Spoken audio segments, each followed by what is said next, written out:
এই ভিডিঅ'টোত ক্লাছ 10 গণিতৰ একাদশ অধ্যায় অংকনৰ অনুশীলনী 11.1 3 নম্বৰ প্ৰশ্নটো আলোচনা কৰিম। আগৰ ভিডিঅ'ৰ দুটাত বাকি দুটা দিয়া হৈছে। 3 নম্বৰ প্ৰশ্নটো আছে 5 সেন্টিমিটাৰ 6 সেন্টিমিটাৰ আৰু 7 সেন্টিমিটাৰ বাহুযুক্ত এটা ত্ৰিভুজ আঁকা আৰু তাৰ পিছত আন এটা ত্ৰিভুজ আঁকা যাৰ বাহুবোৰৰ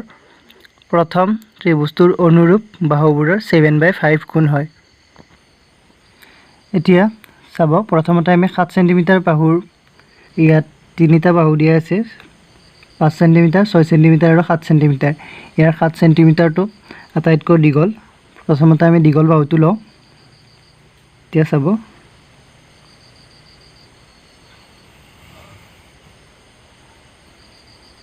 এইটো 7 সেন্টিমিটাৰ ললো আমি, দেখিছে নামটো পিছত দি আছো। এতিয়া আমাক দি আছিল 5 সেন্টিমিটাৰ আৰু 6 সেন্টিমিটাৰ। ইয়াত ঠিক আগৰ নিচিনাকৈ 5 সেন্টিমিটাৰটো জুখি ল'ম কাটা কম্পাছেৰে। পাছত লৈছো এতিয়া 0, দেখিছে এইটো 5 সেন্টিমিটাৰ হৈছে। এতিয়া এইটোত কেন্দ্ৰ কৰি এটা বৃত্তচাপ আঁকিম। এইটো ব্যাসাৰ্ধ হিচাপে লৈছো, এইটো এটা চাপ আঁকিলো। এতিয়া নেক্সট আমি ল'ম 6 সেন্টিমিটাৰ।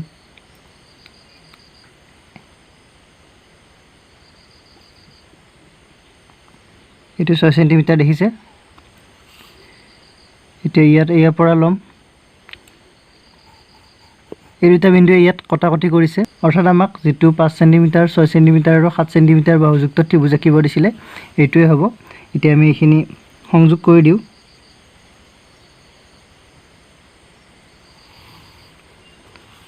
এটা সংযোগ কৰিলো। নেক্সট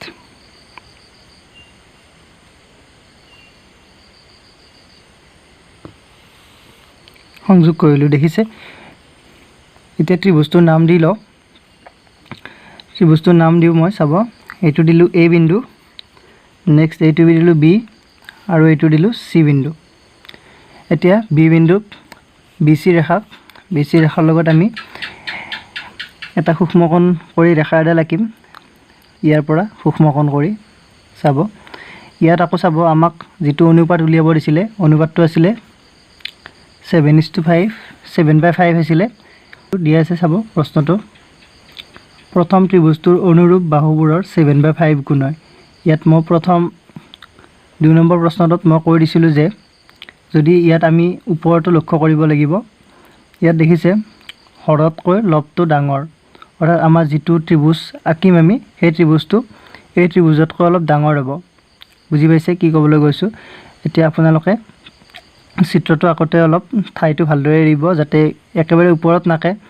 আকৌ আপোনালোকে এইটো যদি ভালদৰে গুৰুত্ব দি নাচায় তেতিয়া আকৌ চিত্ৰটো যদি একেবাৰে সাইডত আঁকি লয় তেতিয়া আকৌ ডাঙৰ কৰিলে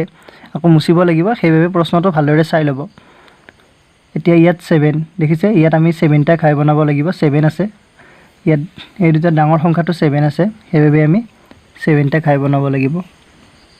এতিয়া ৰেখাডাল আঁকি যাওঁ সূক্ষ্মকোণ হোৱাকৈ।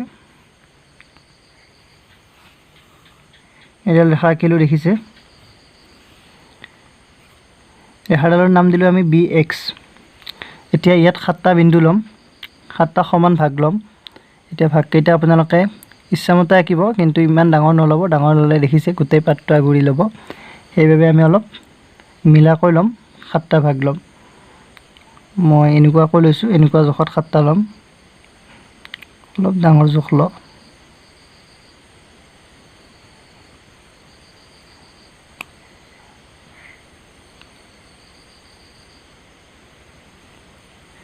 এই 2 3 4 5টা ভাগ 6 7টা আঁকিলো। এতিয়া চাব আমাৰ যেটো আমি ত্ৰিভুজ আঁকিবলগীয়া ত্ৰিভুজ সেই ত্ৰিভুজটো আমি যেটো ত্ৰিভুজ দিয়া আছে সেই ত্ৰিভুজতকৈ ডাঙৰ হ'ব। অৰ্থাৎ আমাক যেটো অনুপাত আছে 7/5 গম পাই আছে। এতিয়া আমি ইয়াত চাব এইটো নামটো দি লওঁ B1 B2 B3 B4 B5 B6 B7 7টা ভাগ হৈছে এই 7টা ভাগত এতিয়া আমাক 5 নম্বৰ এইটোৰ লগত আমি c টো সংযোগ কৰিম বুজি পাই আছে এতিয়া এইটো আৰু এইটো সংযোগ কৰিম ইয়াত চাব b5 ৰ লগত c সংযোগ কৰিছো তালৈ কনফিউজ নহব একচুয়ালি আমাক প্ৰশ্নত যেটো ভগ্নাংশ দিয়া থাকে ইয়াত 7/5 আছে 5 ৰ লগত সংযোগ কৰিছো 5 নহয় একচুয়ালি আমি b5 হৈছে ইয়াত ঠিক তেনেদৰে আগৰটোত দেখিছে 2/3 আছিল আমি 3 ৰ লগত সংযোগ কৰিছিলো b3 বা হেনুকুৱাৰ লগত বুজি পাই আছে অৰ্থাৎ ভগ্নাংশটোৰ হৰটো যেটো থাকে সেই হৰটোৰ লগত আমি বিন্দু এটা সংযোগ কৰিম বুজি পাই আছে নেক্সট এইডালৰ সমান্তৰালকৈ ইয়াত এটা ৰেখা আঁকিম আৰু BC অলপ বঢ়াই দিম BC বৰ্ধিত এইডাল বঢ়াই দিছো মই একেবাৰতে BC ৰ বৰ্ধিত অংশত ই B7 এটো কাটিব এটা যেতিয়া আমি ইয়াৰ সমান্তৰাল ৰেখা আঁকিম B5 C তে চাব এইডাল অলপ বঢ়াই দিছো এই বিডালো আমি বঢ়াব লাগিব মই প্ৰথমতে এইটো কৰিলো তে এইডাল আৰু এইডাল সমান্তৰাল কৰিব লাগিব সমান্তৰালৰ বাবে আমি প্ৰথমতে ইয়াত চাব সমান্তৰাল ৰেখা কেনেকৈ আঁকে মই কৈছো ইয়াত এটা কোণ লও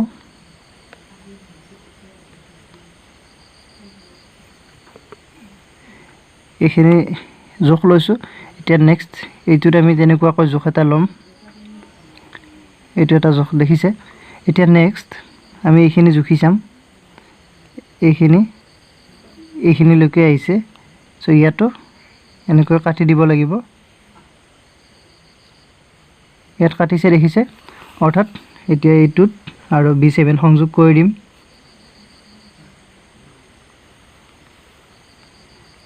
এইটোৱে ইয়াৰ BC ৰ বৰ্ধিত অংশ এইটোৰ নাম দিলো আমি C ডেশত কাটিছে এতিয়া আমি AC ৰেখাডালৰ সমান্তৰালকৈ এডাল ৰেখা আঁকিম C ডেশ বিন্দু পৰা এতিয়া সমান্তৰাল ৰেখা আঁকিবলৈ ইয়াতো আমি এটা কোণ ললো সৰি কোণ নহয় এনেকুৱা জোখ লৈছো জোখ লৈ এনেকৈ ললো ইয়াত নেক্সট C ডেশ বিন্দু তেনেকৈ কৈ দিব লাগিব দেখিছে নেক্সট আমি এইখিনি জুখিম এতিয়া এইখিনি হৈছে তে এইখিনি ইয়াত কাটি দিম বুজি পাই আছে এতিয়া আমি যেটো কটাকটি কৰিছে এটোৰে আমি এটা সংযোগ কৰি দিম তাৰ আগতে আমি এই বিডাল অলপ বঢ়াই লও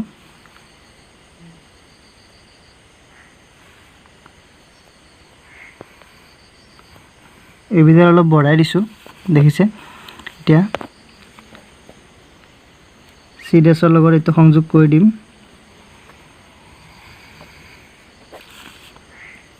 মোৰ চিত্ৰটো অলপ বেকা হৈ গৈছে বুজি পাইছে আপোনালোকে এইটোত অলপ লৰিছে মোৰ এতিয়া ইয়াৰ এটা নাম দিও AB ৰ বৰ্ধিত অংশত এডাল ৰেখাই আমাক ধৰা হল A ডেশ বিন্দুত কাটিছে বুজি পাই আছে সো এইটো আমাৰ ত্ৰিভুজ আঁকা হল A ডেশ B C ডেশ এইটো আমাৰ আঁকিবলগীয়া ত্ৰিভুজ ABC ত্ৰিভুজৰ বাহুবোৰৰ লগত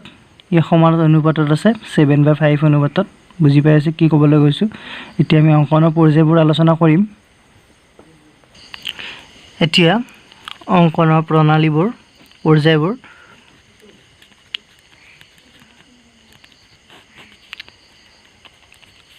প্ৰথম স্টেপটো আছিল আমি BC = 7 cm দৈৰ্ঘ্যৰ ৰেখা আঁকিছো 7 cm আঁকা হল নেক্সট B আৰু C বিন্দুক কেন্দ্ৰ কৰি আমি 5 cm আৰু 6 cm ব্যাসাৰ্ধ লৈছো বুজি পাইছে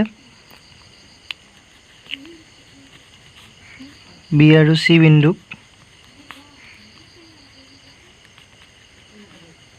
কেন্দ্ৰ কৰি ক্ৰমে 5 cm আৰু 6 cm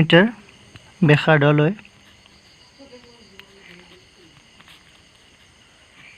বৃত্তচাপ আঁকা হৈছে বৃত্তচাপ আঁকাত একেবাৰে লিখি দিছো লাইনটো ইহতে মিন্স বুজি পাইছে 5 cm আৰু 6 cm ব্যাসাৰ্ধ ইহতে পৰস্পৰ এই বিন্দুত ছেদ কৰে আমাক যেটো প্ৰথম ত্ৰিভুজ আঁকিবলৈ দিছিলে সেইটোৱে সেইভাবে লিখিছো ত্ৰিভুজ ABC আঁকিবলগীয়া ত্ৰিভুজ প্ৰথমটো এতিয়া নেক্সট 2 নম্বৰ ষ্টেপটো চাব 2 নম্বৰ ষ্টেপত আমি এৰ বিপৰীত ফালে BC বাহুৰ লগত সূক্ষ্ম কোণ হোৱাকৈ এডাল ৰেখা আঁকিছো BX হেতু লিখিম এৰ বিপৰীত ফালে BC বাহুৰ লগত সূক্ষ্ম কোণ কৰাকৈ BX ৰেখা অঙ্কন কৰা হল BX এডাল ৰেখা BX অঙ্কন কৰা হল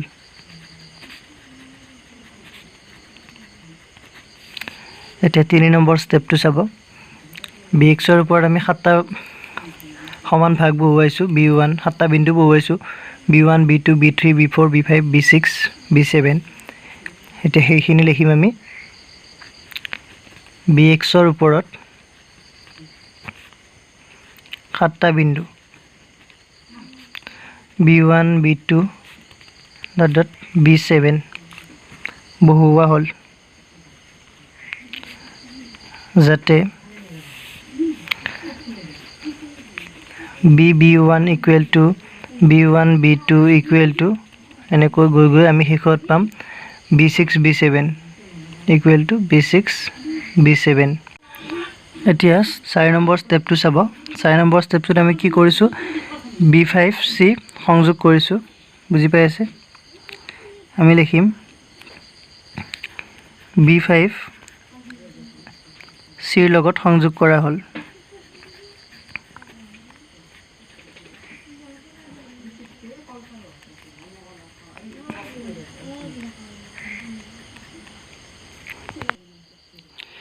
চাৰি নম্বৰ ষ্টেপটোত আমি লিখিলো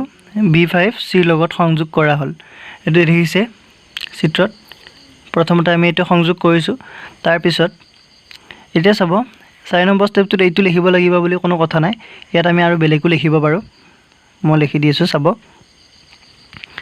সংযোগ কৰা হল আৰু B5C ৰ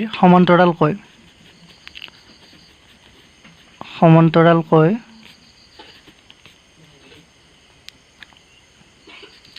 বিৰ মাজেদি B7 ৰ মাজেদি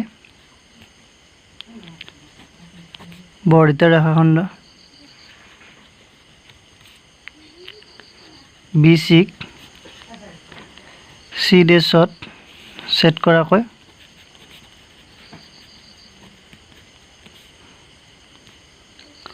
এডাল ৰেখা আঁকা হল দেখিছে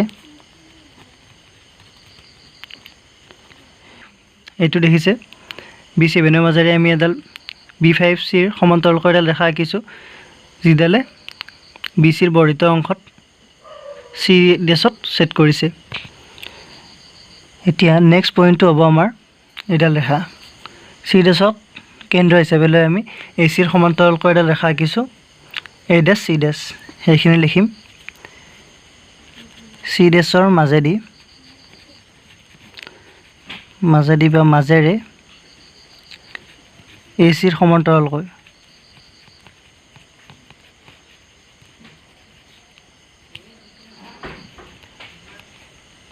AB ৰ বৰ্ধিত অংশ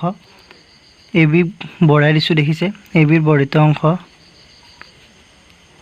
এই ডেছত সেট কৰাকৈ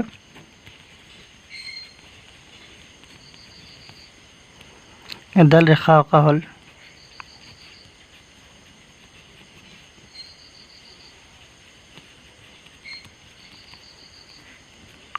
এটাকে ত্ৰিভুজ A ডেছ BC ডেছে আঁকিবলগীয়া ত্ৰিভুজ বুজি পাই আছে এইটোৱে আমাৰ হেতু ত্ৰিভুজ যেটো ত্ৰিভুজ আমাক আঁকিব দিছিলে যে ইয়াৰ সদৃশ কৰি আঁকিব দিছিলে অনুৰূপ বাহুবোৰ 7/5 গুণ হোৱাকৈ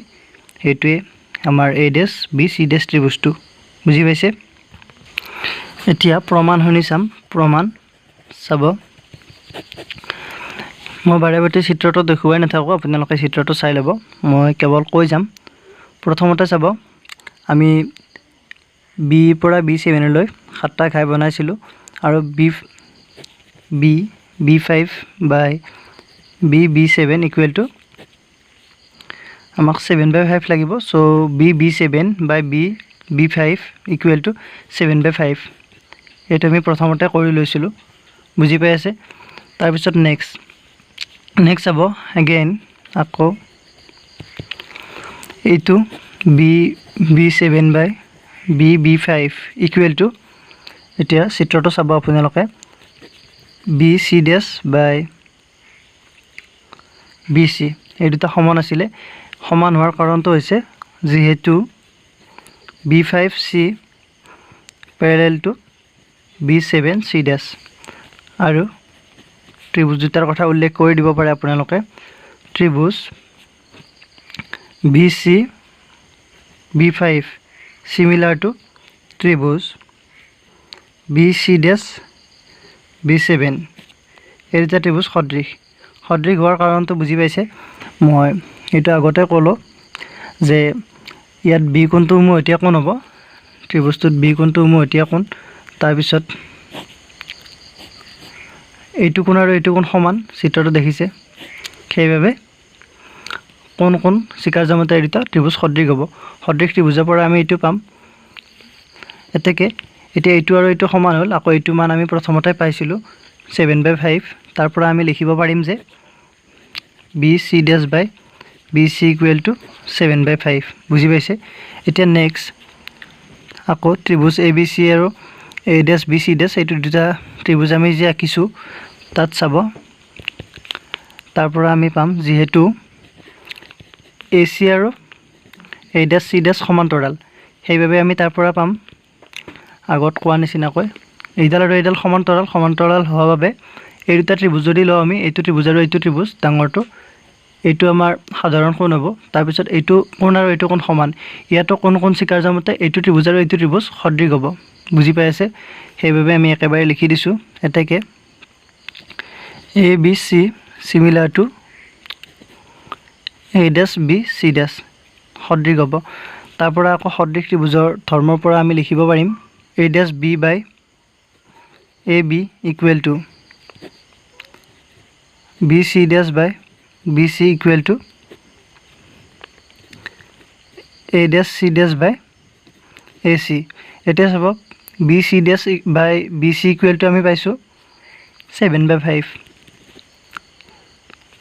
এটো লিখিব নালাগে এটো পিছত এটা লাইন লিখিব এটো মানে আমি পালো ইয়াৰ এই দুটা ত্ৰিভুজ সদৃশ হ'ল তাৰ পৰা আমি এইখিনি পালো এটাকে হেকত আমি এটা লাইন লিখি দিম a dash b by ab equal to bc dash by bc equal to a dash c dash by ac equal to 7/5 কাৰণ আমি এটো পাইছিলো bc dash by bc equal to 7/5 এটো